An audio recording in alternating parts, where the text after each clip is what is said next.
All right, so this is Chapter 7 for Math 9E. This is Section 7.1. There's kind of three main parts to this. It's going to be things about the restricted values.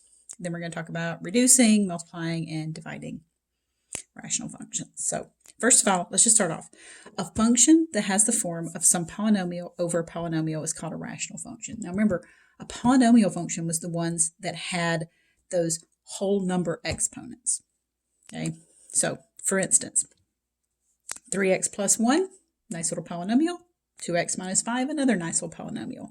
If you put those together into a fraction, it's called a rational function. Rational meaning like ratio, as in like a fraction.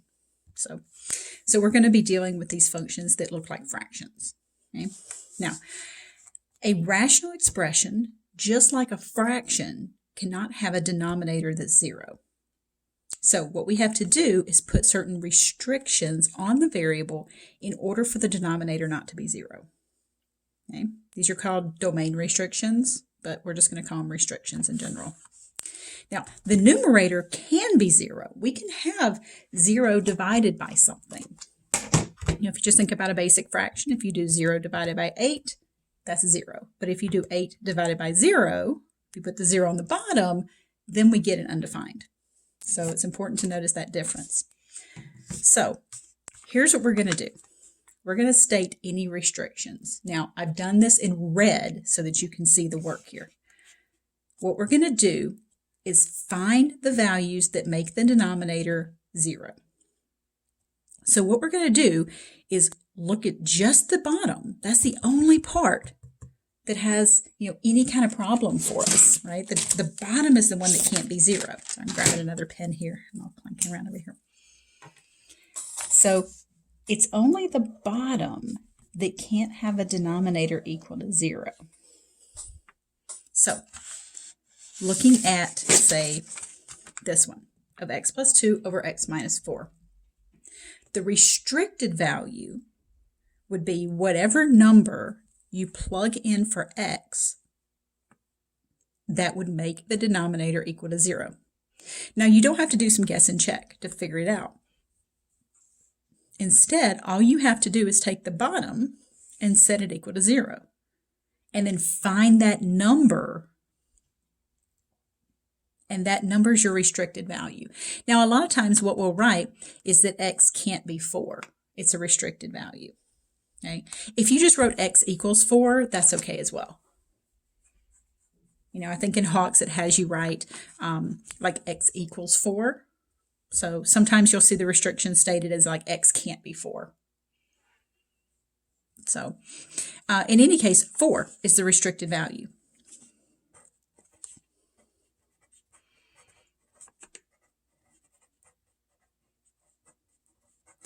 That means that 4, when you plug in the number 4 over here, you get 6 over 0. You get a 0 in the bottom, which is going to give us something that's not defined. Okay? So restrictions sound complicated, but really they're just as easy as just setting the denominator equal to 0 and solve. Who cares what the numerator is? Doesn't matter. Does not matter. Okay? 1 over x.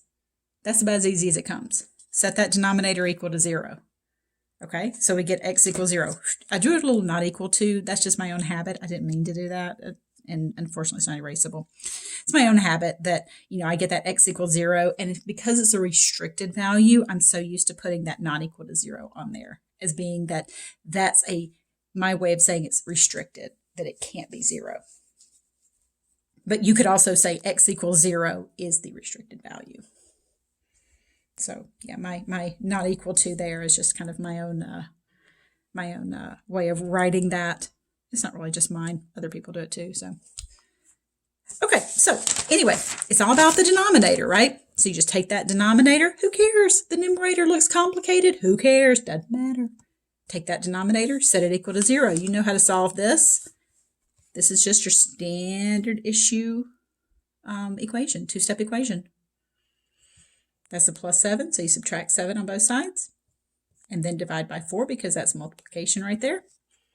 So we get negative 7/4 is my restricted value. Easy peasy, right? How about this one? Look, you were looking at the top and you're like, ugh, that's ugly. Who cares? It's on the top. You're only concerned with the bottom. So you take 7x, you set it equal to 0. That's multiplication. So you divide both sides by 7 and you get 0 as your restricted value. So your restricted value can be 0, can be negative, can be a fraction, can be positive. How about this one? This one's interesting. Just 7 on the bottom. Well, if you set this equal to 0, there's no x to solve for. So there's no restriction. There's no way that this bottom, this denominator here, is ever going to be 0 because it doesn't change. It's constantly 7. There's no x down here that would change it. So if there's no x in the bottom, then there's no restriction. So just be on the lookout for that one because that's a really easy case. So, okay, let's keep going. Now this starts getting a little more complicated. Okay, look at that denominator. I'm going to set it equal to 0 and solve it, but it's got a second power. So we're going to have to solve this by factoring.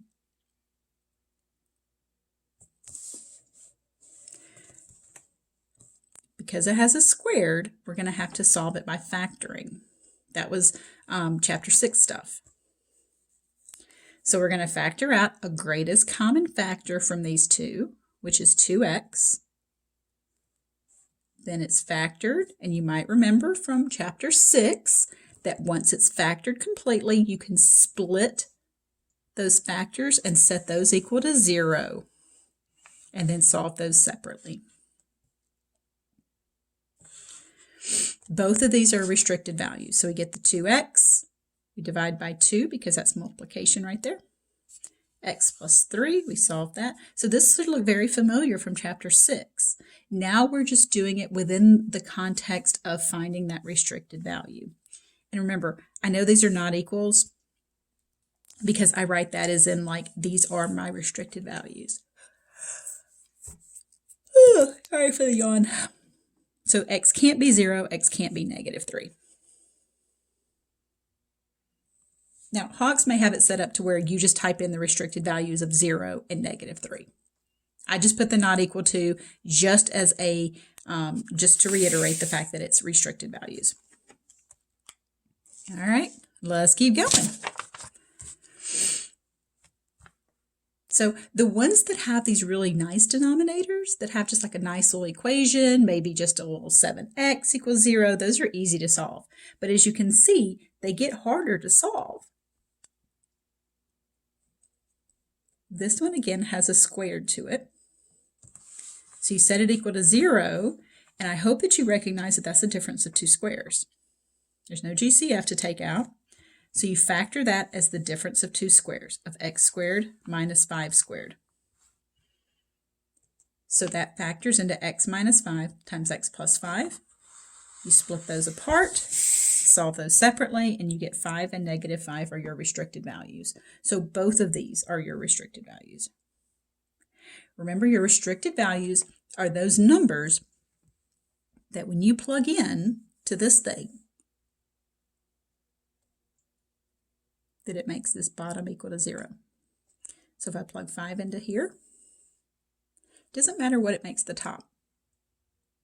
But if I plug 5 into the bottom, you get 5 squared minus 25, which is 0. Negative 5, all squared, minus 25 is also 0. Okay, same thing up here. If you plug 0 into the bottom, it makes that bottom 0. All right. So let's look at another one. These look very, very similar, okay? You cannot cancel these out. We're going to get to that in this chapter. But you cannot cancel those out because those are not factors. Those are terms. So you can only cancel those out if there's multiplication between them. All right, restricted value. I need to set that bottom thing equal to 0 and solve it. So you got a squared. That tells you you're going to have to factor it to solve. It's got 3 terms. There's no GCF to take out. There's 3 terms. A is 1, so we're going to use trial and error. So we want 2 numbers who multiply to be -6 and add to be 5. So we get +6 and -1. Once you get it factored, it's set equal to 0, so you're going to split those apart and solve those separately, and we get 2 restricted values of 1 and -6. So you can see how these can get really messy really quick. They could be really quick and easy, like, way back here, like x minus 4.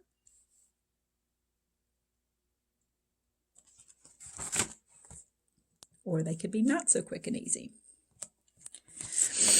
Okay. This one, setting this bottom stuff equal to 0. Remember, it's always the bottom you're setting equal to 0. All right, so we get this. There's no GCF to take out.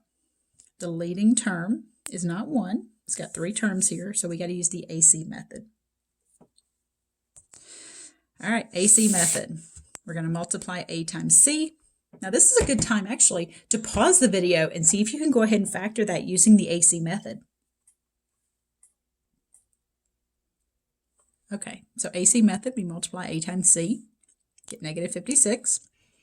We want to find the right pair that's going to multiply to give me -56 and add up to give me +1. So I've got the pair of -7 and +8. Those multiply to give me -56, and they add up to be a +1. Now I'm going to split this +1x term into these two. So I split 1x into -7x plus 8x. And you might remember when we did the AC method that I said if you have the choice, try not to have a negative at your split, because the next thing is factoring by grouping. So I'm going to group those two and these two. So I want to try to keep a minus away from that split if possible. All right, so factoring that by grouping those two, I get an x coming out. So 2x minus 7. Here, I get a 4 GCF, 2x minus 7. And take out the 2x minus 7, and I get x plus 4. To continue solving this, now I have to split these apart. So this is very chapter 6. Okay, so if you were kind of hoping that, okay, chapter 6 is over, whoo, now I can move on with my life. No, you cannot. Chapter 6 is still here. We're still factoring. So split those apart, set those equal to 0. This is a 2-step equation. That's a minus, so we're going to have to add 7 to both sides and then divide by 2 because that's multiplication right there. Over here, we've got a +4, so I'm going to subtract 4, and then there's nothing to divide by. So my 2 restricted values are 7/2 and -4. All right, so that's a whole bunch of these having to do with restricted values. The next part that I'm going to do has to do with appropriate reducing of fractions, canceling, and then how to multiply and divide, and also be canceling these rational functions.